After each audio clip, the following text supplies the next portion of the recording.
Assalamualaikum warahmatullahi wabarakatuh. Perkenalkan, nama saya Alia Suratul Mawaddah, absen 26. Di sini saya akan menjelaskan tentang penyakit hati dan obatnya.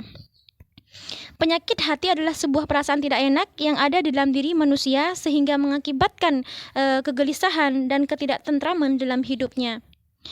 Penyakit hati ini sering muncul dikarenakan ada sesuatu yang berbeda di dalam hati dan pikirannya.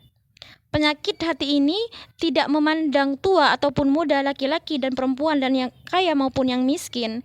Apabila penyakit ini telah merasuki hati dan pikiran kita, merasuki iman dan agama kita, maka manusia tersebut sulit untuk mengendalikannya.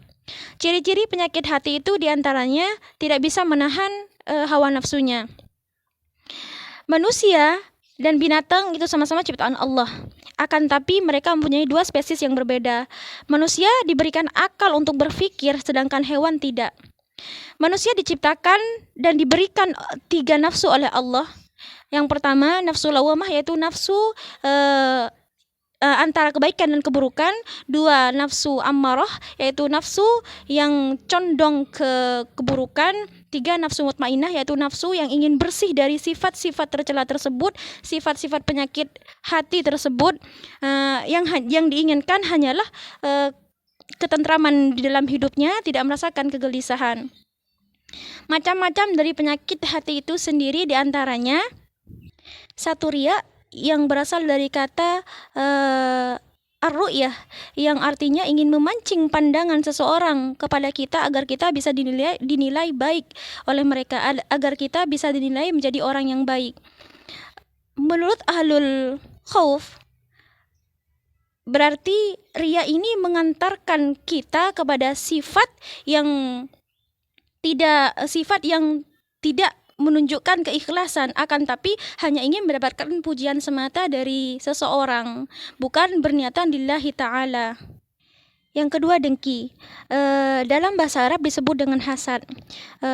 Hasad, yang dimaksud dengan hasad ini yaitu perasaan yang ada dalam diri seseorang setelah melihat sesuatu yang tidak kita miliki sedangkan orang lain memilikinya. Contoh kecilnya, seperti tetangga kita mempunyai mobil sedangkan kita tidak.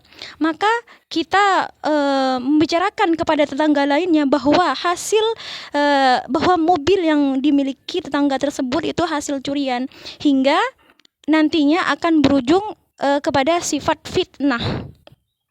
Yang ketiga adalah syirik. Syirik itu dengan artian menyekutukan Allah, menyamakan Allah dengan benda lainnya. Syirik adalah termasuk dosa yang tidak bisa diampuni oleh Allah. Dan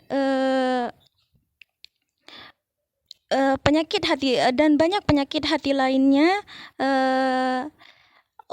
obatnya adalah cara kita untuk menjauhi penyakit hati tersebut, yaitu dengan cara harus sering-sering membaca Al-Quran. Karena Al-Quran itu adalah asyifa, yaitu obat bagi pembaca, maka dia akan merasakan ketentraman, kedamaian yang ada dalam hidupnya.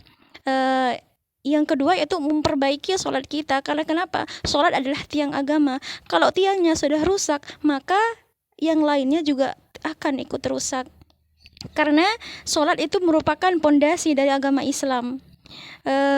Terus lebih mendekatkan diri kepada Allah agar kita agar iman kita lebih tebal dan hingga takut untuk melakukan sifat-sifat yang tercela menurut Allah Subhanahu wa taala. Mungkin hanya itu penjelasan yang dapat saya sampaikan, kurang lebihnya mohon maaf. Wassalamualaikum warahmatullahi wabarakatuh.